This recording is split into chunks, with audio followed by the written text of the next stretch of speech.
Hello everyone, I'm Eylon Levy and welcome to the live daily briefing of the Israeli Citizen Spokesperson's Office. It is Thursday, May 30th, day 237 of the October 7th war. Send us your questions, please, whatever platform you're watching from, and we'll have a live Q&A at the end, anything you want to know. A short while ago, sirens sounded in northern Israel. The reason? A long-range cruise missile was fired at Israel, apparently from Iraq. The government of Iraq is not firing missiles at Israel. It is Iranian proxies in Iraq. It is Iran in Iraq that has been firing missiles and UAVs at Israel, joining the war that Hamas started on 10/7.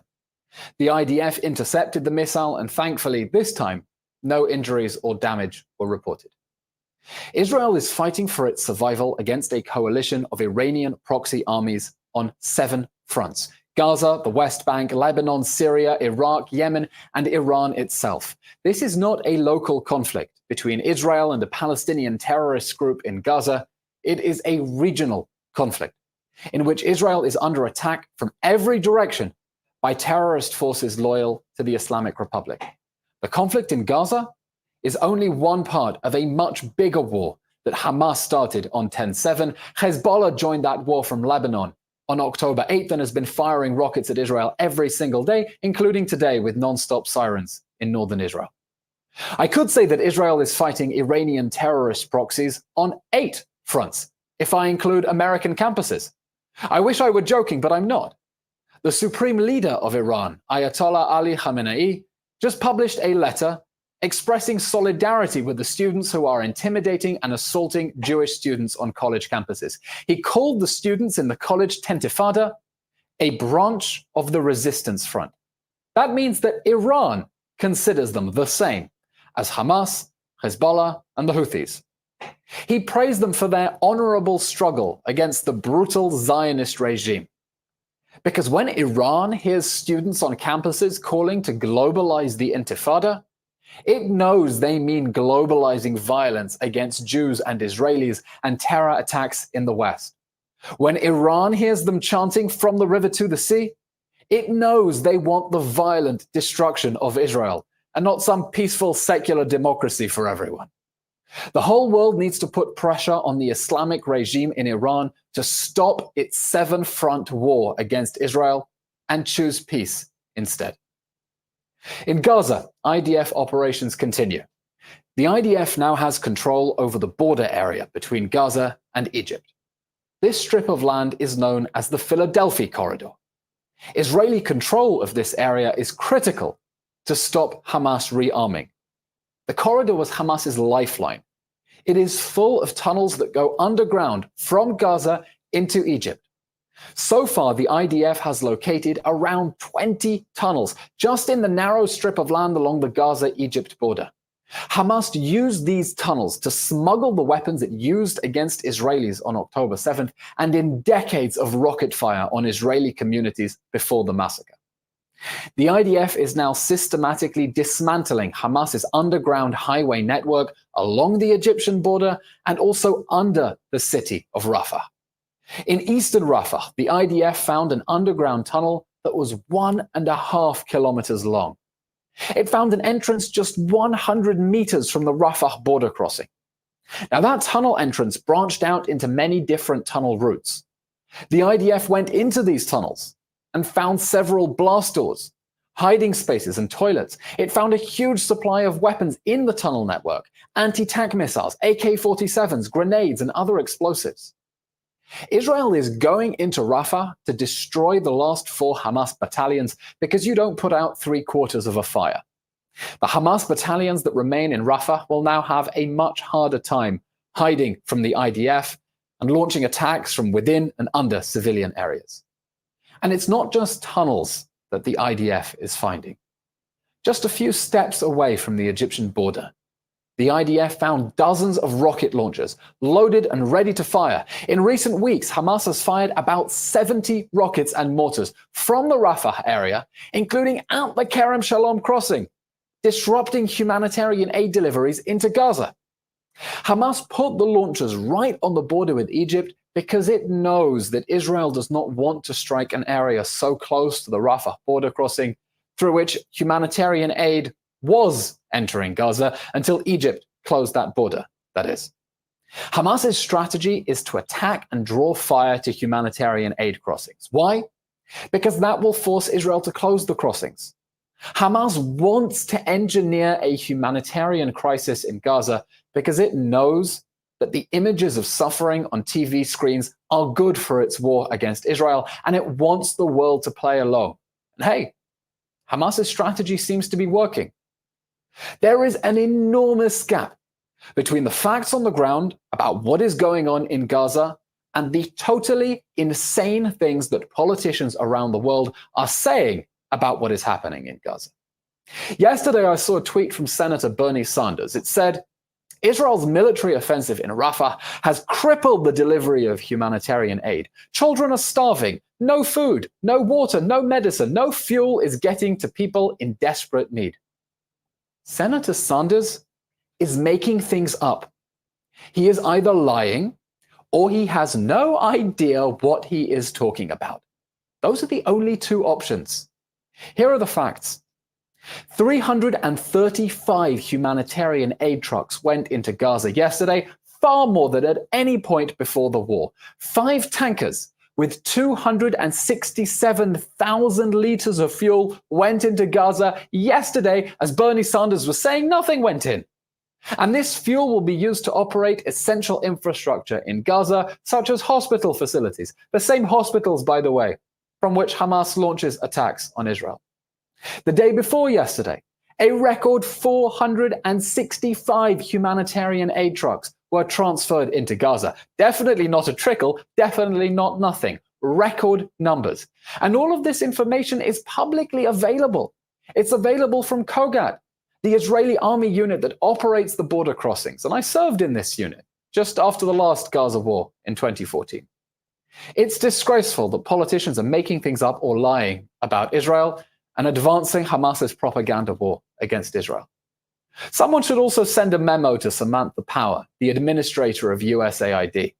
She tweeted, "Our humanitarian partners working in Gaza tell us that conditions now are worse than ever before. Israeli military operations and closed crossings are making it extremely difficult to distribute aid." Now, Samantha Power doesn't say who closed the crossings. Did you notice that? It's as if they closed themselves.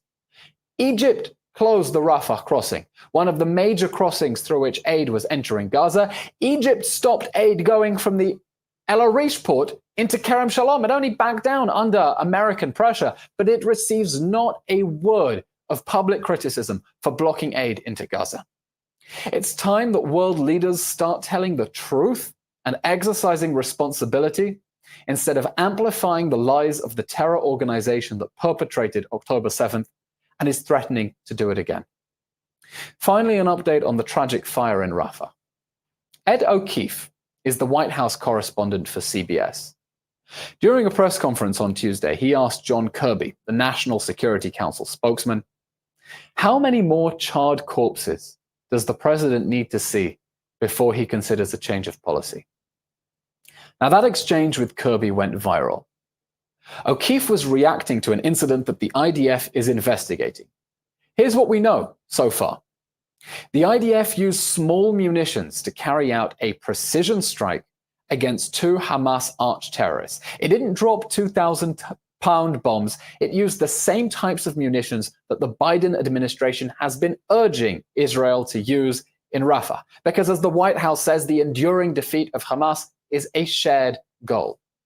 And something, perhaps Hamas munitions stored nearby, near civilians, sparked a fire 600 feet away, and that fire spread into a civilian encampment. The images were terrible. But O'Keefe is asking the wrong question.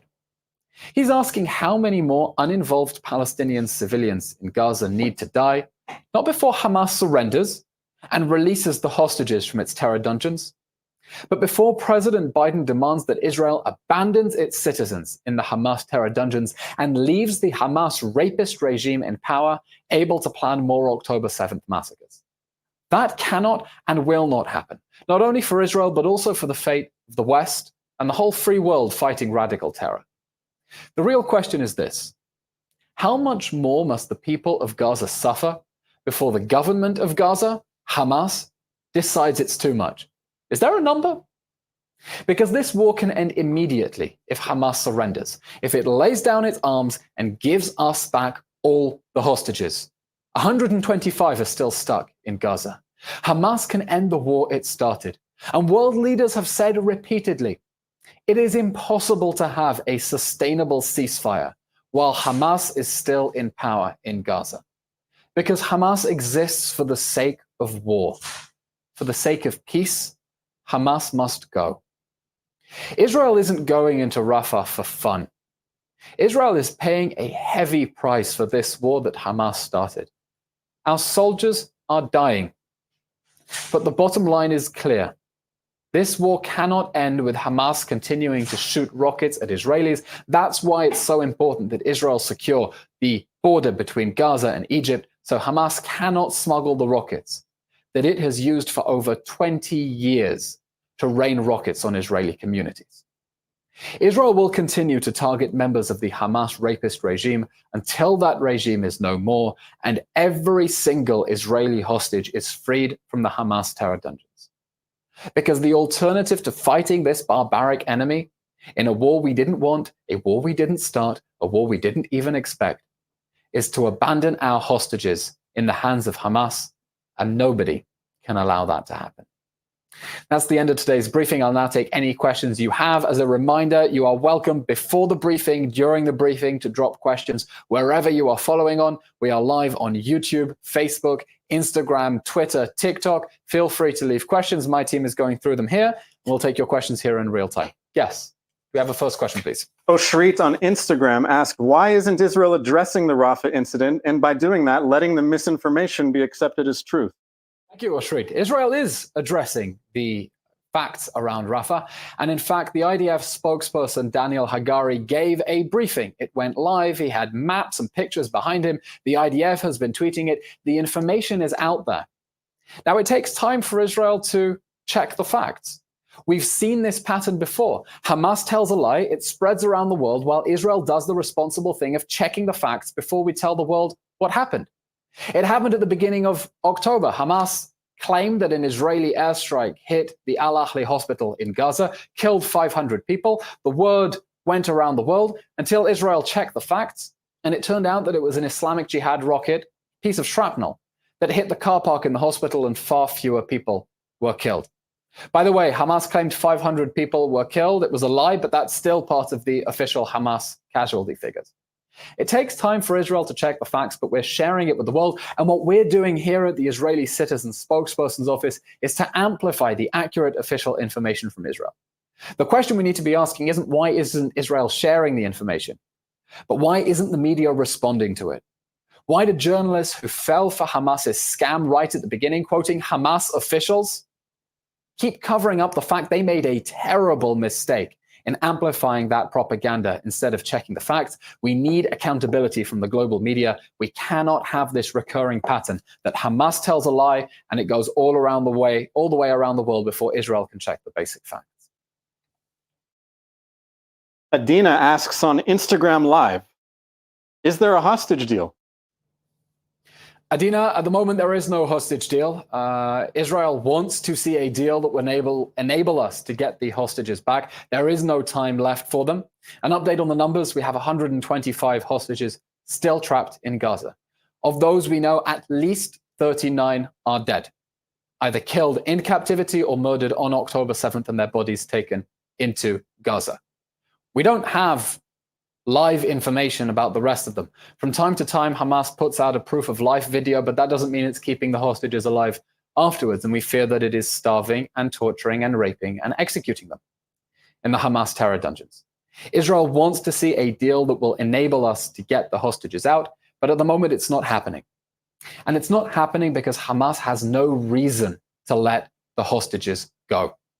And we think that every government in the world that wants to increase the chances of a hostage deal needs to take steps that will strengthen Israel and weaken Hamas. Because every time the world criticizes Israel or a fake story does the rounds, Hamas sits back, rubs its hands with glee, and sees the world doing its work for it.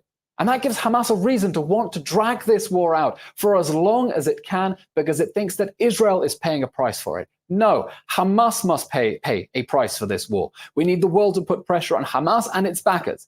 Turkey, Qatar, and Iran. Demand that pressure from your government so that Hamas has a reason to let the hostages go, and we can get to a negotiated agreement that will see a pause in the fighting in exchange for those hostages being reunited with their families. It's been 237 days, nearly 8 months. There is no time left for them. Michael on Instagram Live asked, do you think it is possible that Hamas already smuggled hostages into Egypt? Michael, that's a terrifying possibility. That is not something the IDF has said publicly, and I'm sure that it is closely monitoring with all the intelligence it has. Unfortunately, if tunnels exist between Gaza and Egypt, that is not something that anyone can conclusively rule out. And that only stresses the importance of Israel destroying the tunnels so that Hamas cannot smuggle anyone out of Gaza. By the way, the prospect of Hamas or terrorists being able to smuggle hostages out of territory shows the importance of pushing Hezbollah away from the border in the north. There are tens of thousands of Israeli citizens who have been displaced in northern Israel because Hezbollah is shelling their homes. And the threat is not only rockets on their houses, it's another hostage crisis on the northern border on a much larger scale. And everyone understands that if Israeli civilians are abducted by the Iranian proxy army called Hezbollah in Lebanon, they can easily be smuggled to Iran by the afternoon. And that is why it is critical that Hezbollah be pushed away from the northern border, preferably through a diplomatic agreement. But if not, Israel will have to push Hezbollah away by force. And it's important that the world understand why and what the threat and the risks are. What do you think of the All Eyes on Rafa campaign that went viral on Instagram? I'll say something that may surprise you. We want the eyes of the world on Rafa. Because if all the eyes of the world are on Rafa, that might help us find the hostages we know are still languishing in the Hamas terror dungeons under Rafa. We want all eyes on Rafa because then you'll see the truth of the IDF's precision campaigns against Hamas terrorists and not the propaganda that is being spread because people aren't watching the situation closely. We want all eyes on Rafa so people can see how much aid Israel is letting into Gaza instead of believing the statements that Israel is somehow choking off Gaza. We want all eyes on Rafa so people can see the tunnels that Hamas has been using in order to smuggle weapons in from Egypt into Gaza to continue attacking Israelis. It's important people see the facts, but I'll say this. The fact that that campaign went viral around the world, while Israel's supporters, Jews and allies, were struggling to get the counter-campaign, Where Were Your Eyes, on October 7th, shows that we are outnumbered, outgunned, and outmanned in the information war. And that is why it is so important that all of Israel's supporters around the world, Jews and allies who understand what this means for the world, for the free world and for the West, be as loud and creative and united as possible. You cannot expect Hasbara public diplomacy to come just from the government. It's far too important to leave in the hands of the government. That's why we've set up this citizen spokesperson's office here with an all-star team so we can keep making Israel's message around the world and try to fight back against the fact that we're simply outnumbered and outgunned. We have to be as loud, as creative, as united as possible. We need everyone to keep sharing the message, having the tough conversations with their friends, not shying away from it, because Israel cannot afford to lose this war and leave Hamas on its feet and the hostages in Gaza. Okay, that's all we have time for today. We will be back on Sunday, Sunday through to Thursday, every day with a live daily briefing, not just from me, from the rest of the Citizen Spokesperson team. Some of them were presenting over the last few days. As always, please submit questions in advance and also live YouTube, Instagram, Twitter, TikTok, Facebook, any of the platforms that you're on. Thank you very much, everyone. Keep safe and Shabbat Shalom. Thank you. Thanks for watching. Drop a comment below. Don't forget to like, share, and hit subscribe to stay updated with our latest content. Until next time, stay informed and inspired. This is Dejobnik signing off.